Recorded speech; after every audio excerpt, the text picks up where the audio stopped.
Como saben, uno de los temas que ha sido tendencia en las últimas horas es el tema que tiene que ver con Valeria Márquez. Aquí tenemos que Milenio nos presenta esta información, que tiene que ver con líder de brazo armado del cártel Jalisco Nueva Generación y su presunta pareja. Aquí presentan a esa persona y nos dicen él es R, principal sospechoso de haberle quitado la vida a Valeria Márquez. Después nos dice que de acuerdo con las autoridades de Jalisco, Ricardo Ruiz Velasco sostenía una relación sentimental con Valeria Márquez desde hace varios meses. Y entonces, la hipótesis es que R se molestaba con la influencer porque recibía regalos caros de sus fans. Y de hecho, recordemos que en la última transmisión mencionó eso, que le iba a llegar como regalo algo bastante caro. Y entonces, aquí es donde comenzaré a tener mucha lógica toda esa clase de puntos importantes que se mencionaron. Porque, aunque este acontecimiento ocurrió apenas hace unas cuantas horas, de hecho, apenas tiene poco más de 24 horas de que ocurrió, desde el momento en el que se hizo tendencia el tema, las personas comenzaron a hacer esta clase de relaciones, esta clase de conjeturas, lo cual suele ser muy común, pero en este caso en específico, creo que sí tienen elementos para hacerlas. Así que escuchemos un poco de esto. Güey, me quedé preocupada.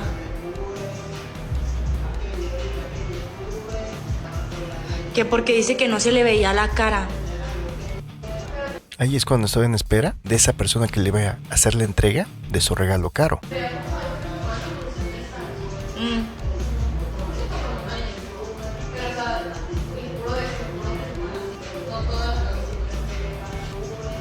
Y que dijo en una hora regreso. ¿Y en qué venía? ¿En moto?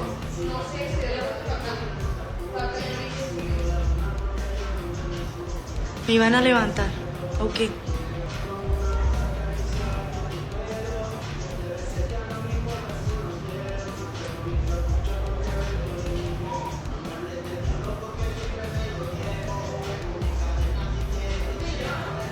Te dejaron. Pero qué pasa. No, pues es que no me han dicho nada. Pero es que quién, o sea, quién me, o sea, si trajera como acá, pues Entonces, aquí es donde surge la otra cuestión, que como bien llegaron a mencionar algunos, haciendo referencia a su supuesto presentimiento, que como tal no se debía a que tuviera ella una capacidad de intuición muy desarrollada ni nada por el estilo, sino que precisamente si era pareja de uno de esos personajes, pues como tal no hace falta tener una super intuición para darte cuenta de que esta clase de cosas no terminarán nada bien. Es otro de los temas que también hemos mencionado, ¿no? Cuando está el dinero de por medio involucrado en las redes sociales. Muchos de los personajes que te das cuenta que dices, pero a final de cuentas es una persona más haciendo puras idioteces. ¿Cómo es posible que haya tenido tanto alcance en redes sociales? Y de verdad todo eso ha salido de las redes sociales. ¿Y qué creen? Pues que en muchas ocasiones no es así. Así que entonces pues los dejaré con mi tía Mona para que les platique un poquito más acerca de esto. Ya saben, dejen sus comentarios, dejen sus me gusta y sobre todo sus manos en oración. Lógicamente hay otro video más, pero ya un pequeño fragmento de ese video lo presentamos el día de ayer, obviamente censurando la parte que no se puede mostrar aquí en YouTube, donde llega la persona que supuestamente le iba a hacer la entrega de ese regalo caro. Entonces los dejo con mi tía Mona. Ay, mis sobrinos del alma, pónganme mucha atención porque vamos a regresar a un momento clave, a un detalle de esa última y fatídica transmisión de Valeria que, con la nueva información que ha salido a la luz sobre este tal el R, y sus presuntos celos enfermizos por los regalos que ella recibía, ese detalle, les digo, se vuelve todavía más escalofriante y nos abre un abanico de conjeturas que hielan la sangre. Ustedes recordarán, porque lo hemos platicado, que en esos momentos finales, Valeria estaba en su salón, en vivo, y se menciona, incluso una de sus amigas que estaba con ella se lo dice, que estaba por llegarle un regalo. Pero no cualquier cosita, no un detallito sin importancia. Se hablaba de un regalo caro, uno de esos que no te dejan con el vecino o en la recepción así como así. Le dijeron que precisamente por ser algo de valor, no se lo habían podido entregar antes, que ella, Valeria, tenía que recibirlo en persona. Ahora, cierren los ojos un momento e imaginen la escena conmigo, con esa información en mente. Valeria, quizás con esa mezcla de inquietud que ya había manifestado antes por alguien que la había buscado con un obsequio costoso, pero también, ¿a quién no le da un poquito de curiosidad, de expectativa, la llegada de un paquete así? Uno se pregunta, ¿qué estaría pasando por la cabecita de esa muchacha? Una pizca de ilusión, una sombra de temor. Y aquí es donde su tía Mona, con el respeto que se merece la memoria de Valeria, pero con la necesidad de entender, empieza a dejar volar la imaginación, a tejer esas conjeturas que nos ayuden a ver más allá de lo evidente.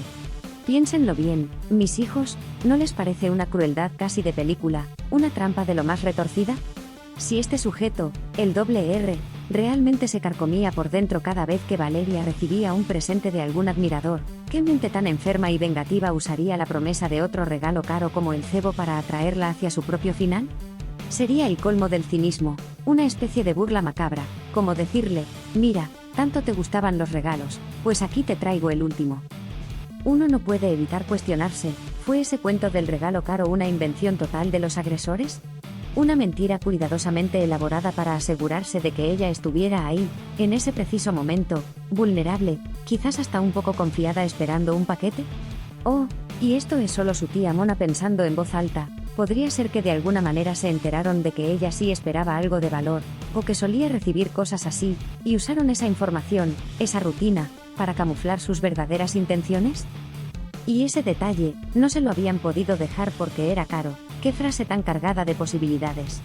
¿Era una simple descripción del supuesto paquete? ¿O era una especie de código, una señal para crear un sentido de urgencia, para asegurarse de que fuera ella y solo ella quien saliera a recibirlo, sin intermediarios, sin testigos incómodos en medio? Se podría suponer que fue una estrategia fríamente calculada para que el encuentro fuera directo, personal y, trágicamente, fatal. Imaginen la perversidad de la situación. Ella, esperando un objeto, quizás algo que la alegraría, que sumaría a su trabajo como influencer, y en lugar de eso, lo que recibe es la visita de la muerte disfrazada de mensajero. La expectativa transformada en horror en cuestión de segundos. ¿Qué clase de mente planea algo así, utilizando la ilusión o la simple cortesía de recibir un paquete como el arma para ejecutar un plan tan siniestro? Y si nos vamos un poquito más allá, ¿y si el famoso regalo caro en realidad nunca existió como un objeto físico que alguien más le enviaba? Si solo fue la narrativa, la excusa perfecta que el sicario o los sicarios usaron para tener acceso directo a Valeria, para confirmar su identidad sin levantar sospechas inmediatas en el salón? Vengo a entregarle un regalo caro a Valeria Márquez. Palabras que sonarían, en cualquier otro contexto, inofensivas. Esto nos da mucho en qué pensar, mis queridos sobrinos. Nos muestra cómo hasta el gesto más cotidiano, como esperar una entrega, puede ser torcido y utilizado por la maldad para sus fines más oscuros. Es una lección amarga sobre la astucia de los criminales, y la fragilidad de la confianza en un mundo donde, a veces, las apariencias no solo engañan, sino que matan. ¡Qué cosa tan terrible, de verdad! ¡Ay, mis queridos sobrinos, acérquense, porque lo que les voy a contar hoy les va a erizar hasta el último vello de la nuca! Imaginen por un momento el brillo de la juventud, la promesa de un futuro resplandeciente transmitida en vivo y a todo color, y de repente, en un parpadeo, ese brillo se extingue frente a miles de miradas atónitas, dejando solo un eco helado y preguntas que queman el alma. Una historia cruda, sí, pero que necesita ser contada, necesita ser entendida. Y claro, ¿quién más podría traerles este análisis tan profundo y necesario sino su tía Mona? Así es, mis cielos. Resulta que mi sobrino adorado, mi Master Gorila, ese gorilón de mi corazón, me vino con ojitos de súplica pidiéndome que habláramos de este tema tan delicado, tan sonado.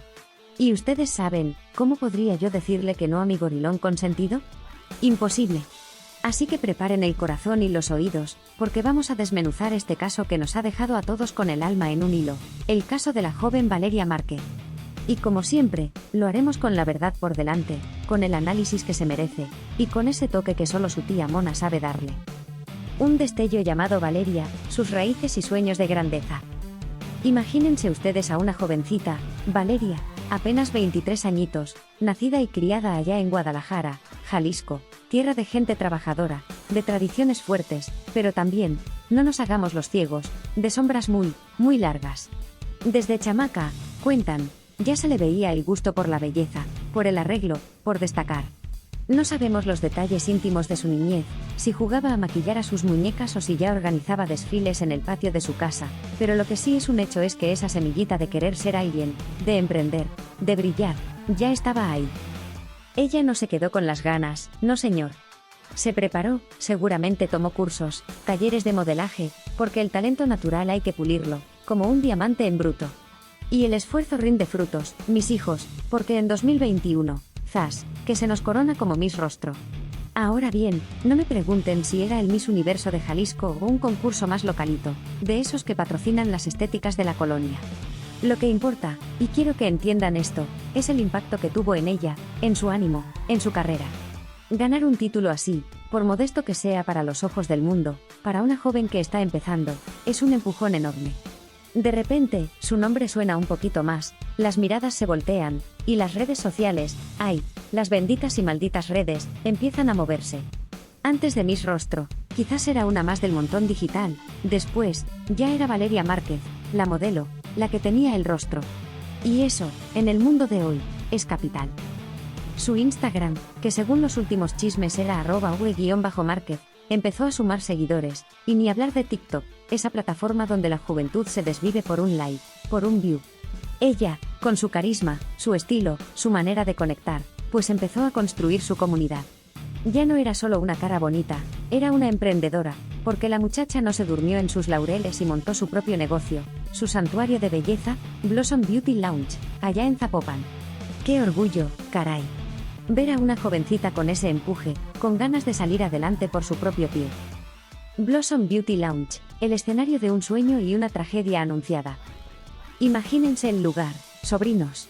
Un saloncito coqueto, seguramente con sus espejos bien iluminados, sus sillones cómodos para el mani-pedi, esa área donde se hacen los tintes, y se escuchan las confesiones de las clientas, la recepción donde se agendan las citas y, quizás, se venden esos productitos que te prometen la eterna juventud.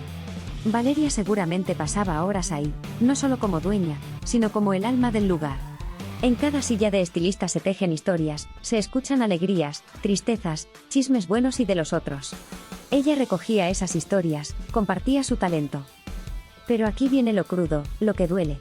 Un lugar de belleza, de transformación, de apapacho, se convirtió en el escenario de su muerte. ¿Y la seguridad? ¿Acaso estos negocios, tan expuestos, tienen protocolos? Un botón de pánico, cámaras que alerten a la policía. Me temo que no. Un saloncito así, a pie de calle, con gente entrando y saliendo, es vulnerable, terriblemente vulnerable. Y esa vulnerabilidad, mis hijos, facilitó la entrada al infierno. La influencer, entre el glamour, la monetización y los riesgos mortales. Ser influencer, qué palabra tan de moda. Valeria lo era. Con casi 100.000 seguidores en TikTok antes de que borraran su cuenta y un número similar, o incluso más según algunas fuentes, en Instagram, pues claro que era una voz, una imagen. Su contenido, dicen, era una mezcla de rutinas de belleza, su estilo de vida, momentos personales, y seguro también ese toque de humor que tanto engancha. Modelaba para marcas de uniformes médicos, de ropa, boutiques, y hasta salía en videos musicales. ¿Y cómo se traduce eso en lanita? Pues con colaboraciones pagadas, porque las marcas buscan esas caras frescas para promocionar sus menjurjes. Con las ventas en su propio salón, que seguro promovía en sus redes. Con patrocinios. Así se mueve ese mundo. Pero, ¡ay!, qué peligroso es cuando la vida pública y la privada se empiezan a enredar como una mala extensión de cabello. La necesidad de estar siempre online, de compartir cada detalle para mantener el enganche, te vuelve predecible, te convierte en un blanco. Otros influencers ya han sufrido acoso, violencia. Valeria, tristemente, pagó el precio más alto. La reconstrucción del horror, el vídeo que nadie debería haber visto. Y ahora, con el corazón en un puño, tenemos que hablar de ese vídeo, de esa transmisión en vivo que se convirtió en su sentencia de muerte. Martes 13 de mayo de 2025, como a eso de las 6:30 de la tarde. Valeria está en su salón, transmitiendo por TikTok.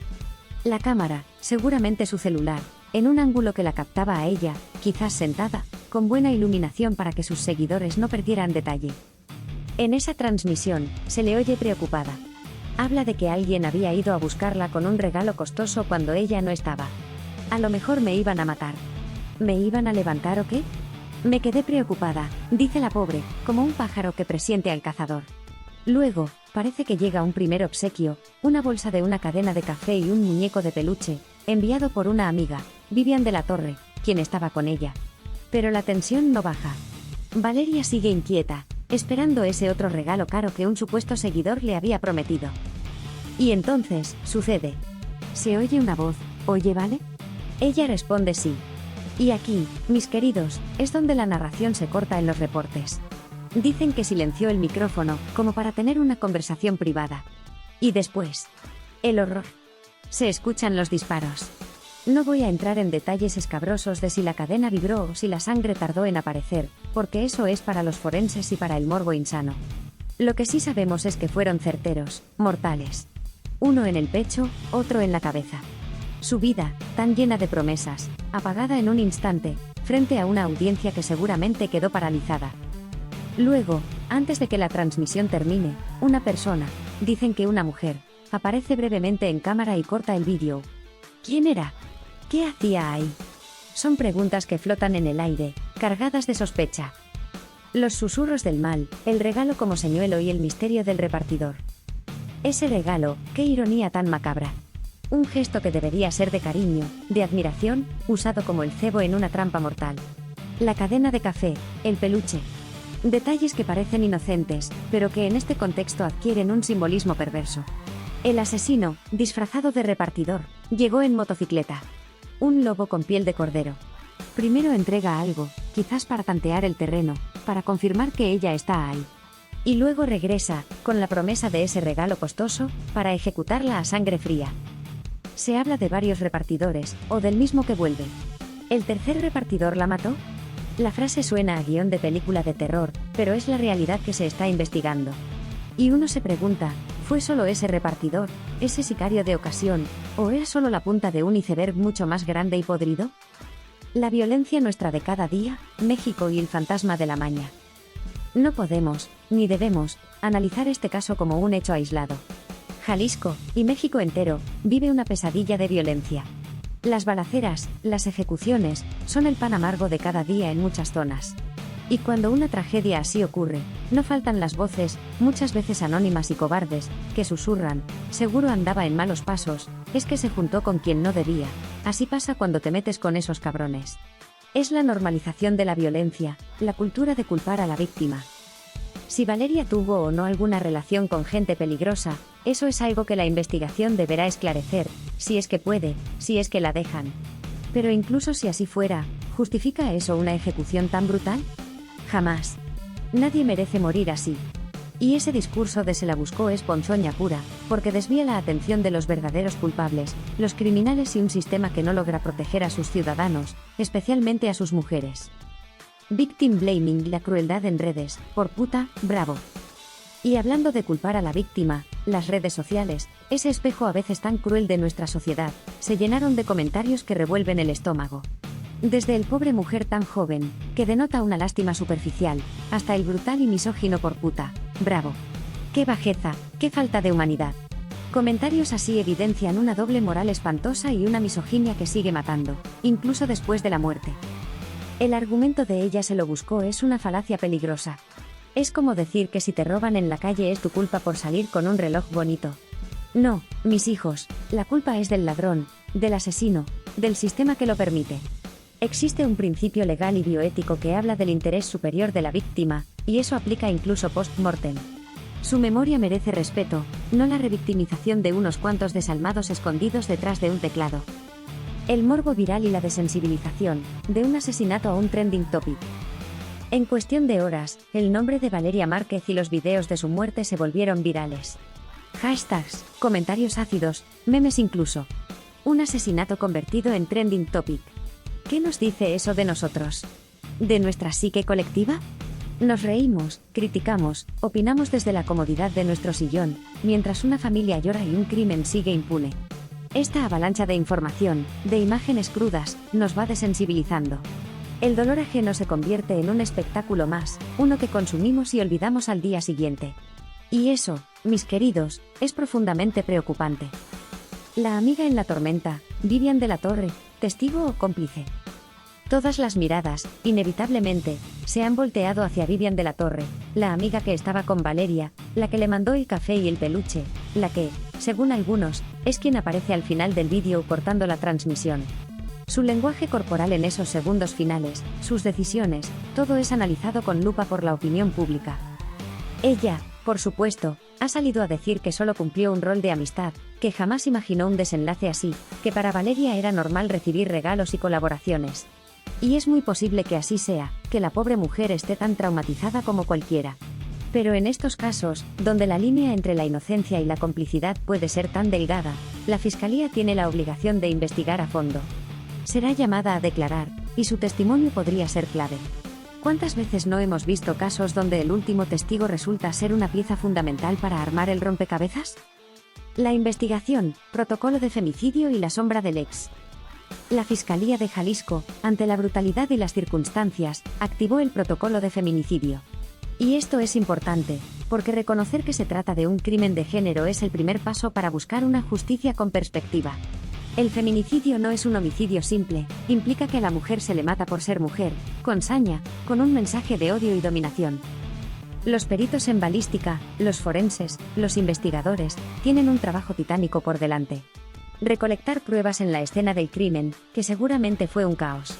La autopsia, que revelará los detalles exactos de las heridas. Los videos de cámaras de seguridad de la zona, si es que existen y funcionan. Y aquí surge una línea de investigación que resuena con fuerza en los medios, la expareja. Varios reportes, citando fuentes cercanas o incluso supuestas publicaciones previas de la propia Valeria, sugieren que ella tenía una relación conflictiva con un exnovio, a quien habría responsabilizado si algo le llegaba a pasar, acusándolo de amenazas. Si esto es cierto, y la Fiscalía lo está tomando en cuenta, el caso podría dar un giro hacia un crimen pasional, una venganza. Pero, de nuevo, son solo líneas de investigación. No hay detenidos confirmados, no hay nombres oficiales. Solo la sombra de una sospecha. Los retos de la justicia en tierra de impunidad. Y aunque se active el protocolo correcto y haya líneas de investigación, el camino hacia la justicia en México es, lamentablemente, un viacrucis. Testigos que tienen miedo de hablar, escenas del crimen que pudieron ser manipuladas, presiones de grupos criminales que no quieren que se sepa la verdad, y una impunidad galopante. ¿Cuántos casos similares quedan sin resolver? Las estadísticas son para llorar. Que el caso de Valeria no se convierta en una cifra más de esa vergonzosa estadística. El impacto social, un grito contra la indiferencia. La muerte de Valeria ha sacudido a muchos. Organizaciones no gubernamentales, colectivos de víctimas, feministas, han levantado la voz exigiendo justicia, no solo para ella, sino para todas las Valerias que nos arrebatan todos los días. Porque este no es solo el asesinato de una influencer, es el reflejo de una sociedad enferma, de un Estado fallido en su deber de proteger. Y aquí es donde entramos nosotros, sobrinos. ¿Vamos a seguir siendo meros espectadores del dolor ajeno? ¿Vamos a indignarnos un ratito en redes, y luego seguir con nuestras vidas como si nada? No. Podemos informarnos, pero de fuentes serias, no del chisme amarillista. Podemos compartir información verificada, no los videos morbosos que solo revictimizan. Podemos apoyar a las organizaciones que sí están trabajando en el terreno, que sí están luchando por un cambio. Legado digital y el debate ético. El TikTok de Valeria fue borrado, pero su Instagram, dicen, sigue activo, convertido en un memorial improvisado donde sus seguidores dejan mensajes de despedida. Han surgido cuentas falsas, como buitres queriendo lucrar con la tragedia. Y el vídeo de su muerte sigue circulando en los rincones oscuros de Internet. Esto nos plantea un dilema ético profundo. ¿Hasta dónde se debe exponer la cruda realidad de un asesinato? ¿Es necesario ver la sangre, el último aliento, para creer, para indignarse? Hay quienes dicen que sí, que la prueba gráfica es necesaria para sacudir conciencias. Otros, entre los que me incluyo, pensamos que el respeto a la dignidad de la víctima, incluso muerta, debe prevalecer. Hay formas de contar la verdad sin necesidad de regodearse en el horror explícito. Valeria Márquez, más allá del morbo, una llamada a la reflexión. Queridos, este caso es un nudo en la garganta. Una joven llena de vida, con sueños, con un negocio propio, asesinada de la forma más cruel y pública posible. Nos deja con un montón de preguntas, con rabia, con tristeza. ¿Qué falló? ¿Falló la seguridad en su local? ¿Falló la protección que como sociedad le debemos a nuestras jóvenes? ¿Fallaron las plataformas digitales al no tener mecanismos más robustos para prevenir o actuar ante estas situaciones? ¿Falló la justicia al no detener a tiempo a quien la amenazaba, si es que así fue? No tengo todas las respuestas. Pero sí tengo una convicción, no podemos permitir que la historia de Valeria Márquez se olvide entre el mar de noticias trágicas. No podemos permitir que el morbo opaque la necesidad de justicia y de un cambio profundo. Que su rostro, ese que le dio un título y la hizo conocida, no sea recordado solo por el vídeo de su muerte, sino como el rostro de una víctima más de esta barbarie que nos consume, y como un llamado urgente a despertar, a actuar, a exigir que ni una más, ni una Valeria más, nos sea arrebatada. Descansa en paz, muchachita. Y que tu trágica partida, al menos, sirva para sacudir algunas conciencias. Porque falta nos hace, y mucha.